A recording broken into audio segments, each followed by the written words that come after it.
Technique ক্লাসে তোমাদের সকলকে স্বাগত। আজকের আমাদের আলোচ্য বিষয় ২০২৫ সালের ২য় শ্রেণীর ৩য় পর্যায়ক্রমিক মূল্যায়ন বা ফাইনাল পরীক্ষার বাংলার প্রশ্ন এবং তার উত্তর। তোমাদের ফাইনাল পরীক্ষায় পূর্ণমান থাকবে ৫০, সময় পাবে তোমরা ১ ঘন্টা ৩০ মিনিট। তোমাদের এই প্রশ্নোত্তর পর্ব শুরু করার আগে বলে রাখি, তোমরা যারা চ্যানেলে নতুন আছো তারা অবশ্যই চ্যানেলটিকে সাবস্ক্রাইব করে দিও এবং পাশের বেল আইকনটি প্রেস করে দিও। তাহলে আমরা চলে আসছি প্রশ্নোত্তর পর্বে। দেখো, তোমার যে প্রথম যে প্রশ্ন আছে, এক কথায় উত্তর দাও।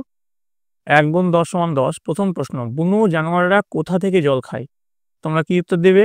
বুনো জানোয়াররা নদী, পুকুর বা ছোট জলাশয় থেকে জল খায়।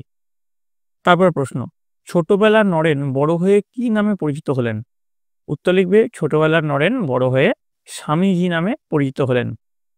তারপর দেখো, দার্জিলিংয়ে কোন পাহাড় দেখা যায়? উত্তর লিখবে, দার্জিলিংয়ে কাঞ্চনজঙ্ঘা পাহাড় দেখা যায়। নেক্সট দেখো, ভক্তরামের নৌকা কি দিয়ে তৈরি? উত্তর লিখবে, ভক্তরামের নৌকা শক্ত কাঠের তক্তা দিয়ে তৈরি।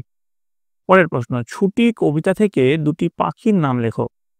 তো দেখো, ছুটি কবিতা থেকে দুটি পাখির নাম লিখতে বলেছে। উত্তর লিখবে, দুটি পাখির নাম হলো শালিক এবং ময়না। পরের প্রশ্ন, কোকিলের ডাককে কি বলে? উত্তর লিখবে, কোকিলের ডাককে কুহু বলে। নেক্সট, এটা হলো এবার হাতির মা গল্পের লেখিকাকে এটা। এর উত্তর লিখবে, হাতির মা গল্পের লেখিকা হলো লীলা মজুমদার।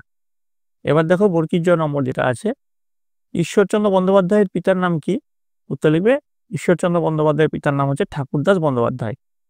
শব্দ কল্পদ্রুম কবিতা কবিকে? উত্তর হচ্ছে সুকুমার রায়। পরের প্রশ্ন, শ্যামলী কাকে মায়ের মতো ভালোবাসতেন? উত্তর লিখবে, নিজের দেশকে।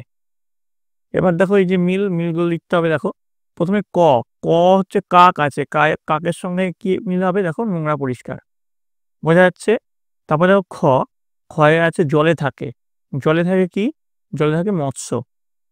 পরের প্রশ্ন, ঘোড়াকে বলি হচ্ছে অশ্ব। একটি চতুষ্পদ প্রাণী হলো জেব্রা। মাঠের ফসল ফলান কৃষক এবং প্রজাতন্ত্র দিবস সবশেষে ২৬শে জানুয়ারি। আশা করি মিলটা বুঝতে পারলে। এবার দেখো, নিচের যুক্ত ব্যঞ্জনগুলি ব্যবহার করে দুটি করে শব্দ তৈরি করো। ঠিক আছে, প্রথমটা কি আছে? দেখো, দন্ত নয় নয়, এখানে দন্ত নয় নয় দিয়ে দুটি শব্দ, তয় জফলা দিয়ে দুটি শব্দ করতে হবে। তো দন্ত নয় নয় দিয়ে দুটি শব্দ কি হবে? দেখো, অন্ন হতে পারে, ভিন্ন হতে পারে, দন্ত নয় অন্ন, ভয়সী দন্ত নয় ভিন্ন। ঠিক আছে, আর তয় জফলা দিয়ে কি হতে পারে? সত্য হতে পারে আর দ্বৈত হতে পারে, তাই তো? এবার দেখো বাক্য রচনা। সত্য দিয়ে বাক্য রচনা, সর্বদা সত্য কথা বলা উচিত। তারপরে পৃথিবী দিয়ে কি হবে? আমরা পৃথিবীতে বাস করি। তারপর গন্ডার দিয়ে কি বাক্য রচনা হতে পারে? আমি চিড়িয়াখানায় গন্ডার দেখেছি। গ্রাম থেকে শহরে মানুষ কাজ করতে যায়। ঠিক আছে, এবার দেখো, শব্দার্থ লেখো।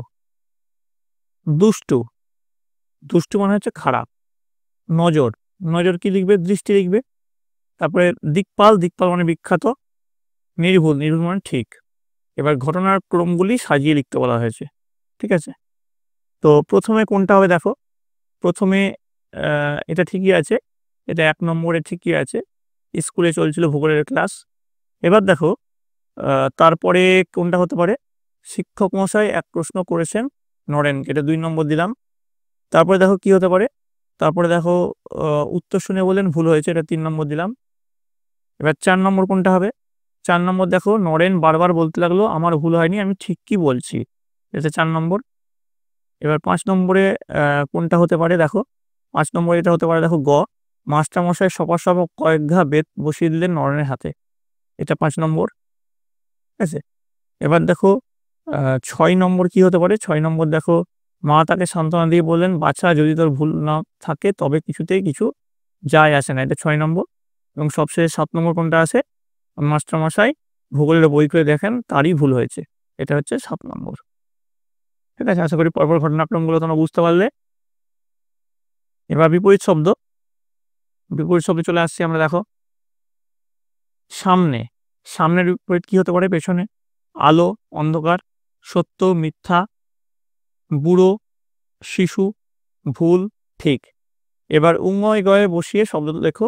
প্রথমটা কি হবে? জঙ্গল, দঙ্গল, প্রাঙ্গণ, অঙ্গন, মঙ্গল। ঠিক আছে, উঙ্গয় গয়ে বসালেই এটা হয়ে যাবে। এবার এখানে বলছে তোমার প্রিয় ফুল নিয়ে 5টা বাক্য, এটা তোমাদের যাদের যা প্রিয় ফুল সেই নিয়ে 5টা বাক্য তোমাদেরকে লিখতে হবে, ঠিক আছে?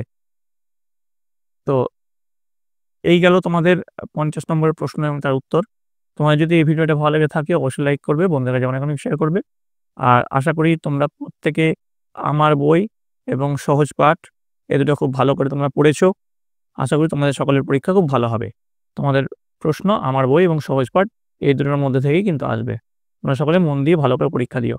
আর এই প্রশ্নই যে তোমাদের হুবহু আসবে কোনো মানে নেই, এরকম টাইপের প্রশ্ন আসবে। তোমরা ভালো করে পরীক্ষা দাও। তোমরা সকলে ভালো থাকো, তোমরা সকলে সুস্থ থাকো।